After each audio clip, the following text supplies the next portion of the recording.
Hari ini, tanggal 3 September tahun 2022, pukul 13.30, pemerintah memutuskan untuk menyesuaikan harga BBM subsidi, antara lain Pertalite dari Rp7.650 per liter menjadi Rp10.000 per liter. Kemudian solar subsidi dari Rp5.150 per liter menjadi Rp6.800 per liter. Pertamax non subsidi dari Rp12.500 per liter menjadi Rp14.500 per liter. Per hari Sabtu tanggal 3 September tahun 2022 pukul 14.30 waktu Indonesia Barat, pemerintah Indonesia resmi memutuskan untuk menaikkan tarif BBM dengan rincian Pertalite dari Rp7.650 per liter menjadi Rp10.000 per liter, solar subsidi dari Rp5.150 per liter menjadi Rp6.800 per liter, dan Pertamax dari Rp12.500 menjadi Rp14.500 per liter. Pengumuman harga BBM naik ini justru bertepatan saat harga minyak mentah dunia mulai perlahan mengalami penurunan. Beberapa waktu lalu, harga minyak Brent yang jadi patokan global memang berfluktuasi, bahkan sempat berada di atas $100 AS per barel, namun kini sudah turun di kisaran $90 AS per barel. Menteri Energi dan Sumber Daya Mineral, (ESDM), Arifin Tasrif beralasan, penurunan harga minyak dunia tak bisa jadi tolak ukur dalam menentukan kebijakan harga BBM dalam negeri untuk jangka waktu panjang. Harga minyak memang turun naik tiap hari, jadi memang tidak bisa dijadikan patokan untuk jangka panjang mengenai ketepatan alokasi subsidi BBM. Terlebih, harga Pertalite dan solar yang merupakan BBM subsidi lebih banyak dikonsumsi kalangan masyarakat ekonomi mampu, terutama para pengguna mobil, ujar Arifin dikutip dari Antara, Minggu tanggal 4 September tahun 2022. Masyarakat saat ini bertanya sebab harga minyak sebulan terakhir alami penurunan. Kami terus lakukan perhitungan, kata Sri Mulyani saat konferensi pers, Sabtu, tanggal 3 September tahun 2022. Menteri Keuangan tersebut menjelaskan, kenaikan ini ditetapkan karena berdasarkan perhitungan yang telah dilakukannya, sekalipun harga minyak mentah dunia mengalami penurunan, besarannya tidak akan cukup untuk meredam jebolnya anggaran subsidi dan kompensasi energi.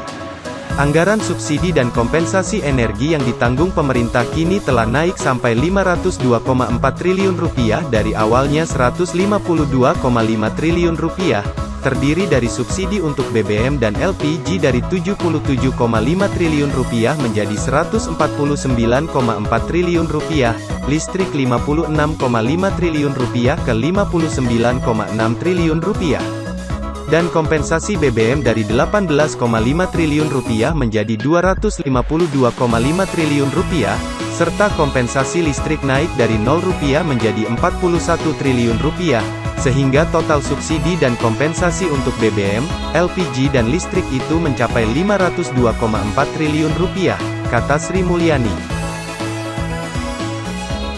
Meski begitu, bendahara negara ini menekankan, dengan harga minyak ICP yang telah turun menjadi $90 per barel sekalipun, maka beban subsidi BBM masih menggunakan harga rata-rata ICP sekitar $98,8 per barel setahun ini.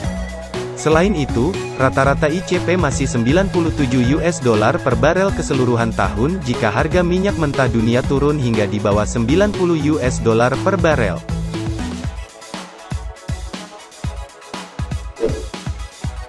Pemerintah diketahui telah mengalokasikan bantuan sosial sebesar Rp24,17 triliun dari pengalihan subsidi BBM untuk bantuan sosial dalam 3 jenis bantuan. Pertama, bantuan langsung tunai, BLT, untuk 20,65 juta kelompok masyarakat sebesar Rp150.000 sebanyak 4 kali, dengan total anggaran Rp12,4 triliun. Kedua, bantuan subsidi upah sebesar Rp600.000 kepada 16 juta pekerja dengan gaji maksimum Rp3,5 juta per bulan yang dibayarkan 1 kali dengan anggaran Rp9,6 triliun. Ketiga, Bantuan dari pemerintah daerah dengan menggunakan 2% dari dana transfer umum yaitu dana alokasi umum dan dana bagi hasil sebanyak 2,17 triliun rupiah dalam rangka membantu sektor transportasi seperti angkutan umum, ojek, nelayan dan bantuan tambahan perlindungan sosial. Hari ini kita telah memulai pembagian BLT BBM yang diberikan pada masyarakat selama 4 bulan, per bulannya diberikan 150.000, jadi totalnya 600.000, dan diberikan 2 kali, 300. Hari ini telah dimulai di kantor pos Kabupaten Jayapura, di Sentani, Jayapura. Dan berikut adalah penjelasan Menteri Keuangan, Sri Mulyani, terkait bantuan sosial dan BBM. Bismillahirrahmanirrahim. Assalamualaikum warahmatullahi wabarakatuh. Kami baru saja membahas dengan Bapak Presiden mengenai pengalihan subsidi BBM. Jadi dalam hal ini masyarakat yang akan mendapatkan bantuan sosial dalam hal ini di dalam rangka untuk meningkatkan daya beli mereka, terutama karena dalam beberapa waktu terakhir memang tendensi dari kenaikan harga yang berasal dari pengaruh global memang perlu untuk direspons.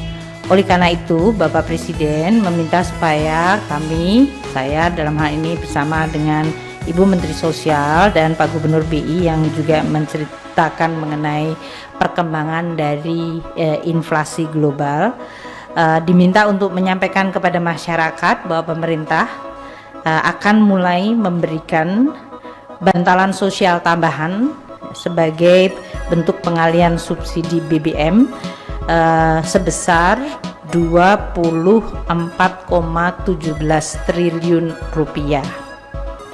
Bantalan sosial tambahan ini akan diberikan kepada pertama 20,65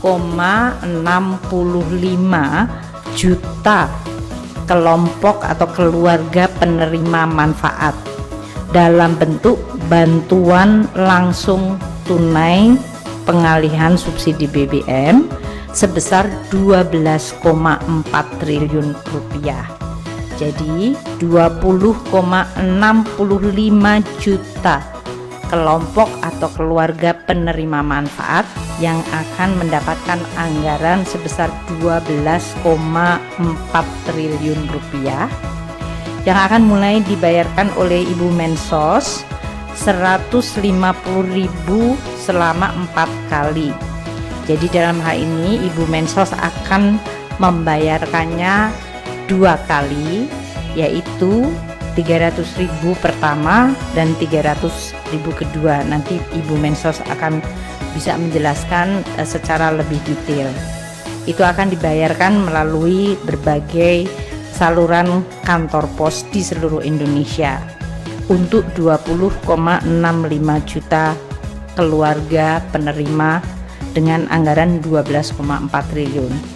Selain itu, Bapak Presiden juga menginstruksikan kita untuk membantu 16 juta pekerja yang memiliki gaji maksimum 3,5 juta per bulan dengan bantuan sebesar 600.000 rupiah.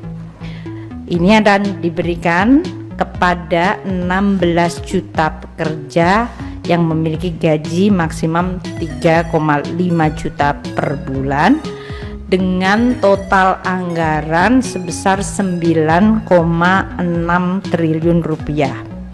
Ini juga nanti Ibu Menaker Trans akan segera menerbitkan juknisnya sehingga langsung bisa dilakukan pembayaran kepada para pekerja tersebut. Selain tadi 12,4 triliun plus 9,6 triliun, pemerintah daerah juga diminta untuk melindungi daya beli masyarakat, dan dalam hal ini Kementerian Dalam Negeri akan menerbitkan aturan kami di Kementerian Keuangan juga menetapkan peraturan Menteri Keuangan di mana 2% dari dana transfer umum yaitu DAU dan DBH diberikan kepada rakyat dalam bentuk subsidi transportasi untuk angkutan umum sampai dengan ojek dan nelayan serta untuk perlindungan sosial tambahan. Jadi dalam hal ini masyarakat akan diberikan 3 jenis apa yang disebut bantalan sosial, yaitu BLT untuk 20,65 juta kelompok masyarakat atau keluarga masyarakat sebesar 150.000 kali 4 kali, itu 12,4 triliun. Kemudian bantuan subsidi upah kepada 16 juta pekerja dengan gaji maksimum 3,5 juta per bulan sebanyak 600.000 dibayarkan sekali dengan anggaran 9,6 triliun. Dan kemudian juga akan dilakukan pembayaran oleh pemerintah daerah dengan menggunakan 2% dari dana transfer umum yaitu DAU dan DPH sebanyak 2,17 triliun di dalam rangka membantu sektor transportasi seperti angkutan umum, ojek dan juga bahkan nelayan dan tambahan perlindungan sosial. Jadi total bantalan sosial yang tadi ditetapkan oleh Bapak Presiden untuk bisa dieksekusi mulai dilakukan pada minggu ini adalah sebesar 24,17 triliun rupiah. Ini diharapkan akan bisa mengurangi tentu tekanan kepada masyarakat dan bahkan mengurangi kemiskinan, sehingga kita bisa memberikan dukungan kepada masyarakat yang memang dalam hari-hari ini dihadapkan pada tekanan terhadap kenaikan harga. Demikian yang bisa kami sampaikan dari rapat bersama Bapak Presiden yang baru saja selesai. Terima kasih. Wassalamualaikum warahmatullahi wabarakatuh. Silakan subscribe, like, share dan komen untuk mendapatkan berita-berita terupdate dan info-info menarik lainnya dari Graha Media Info. Terima kasih.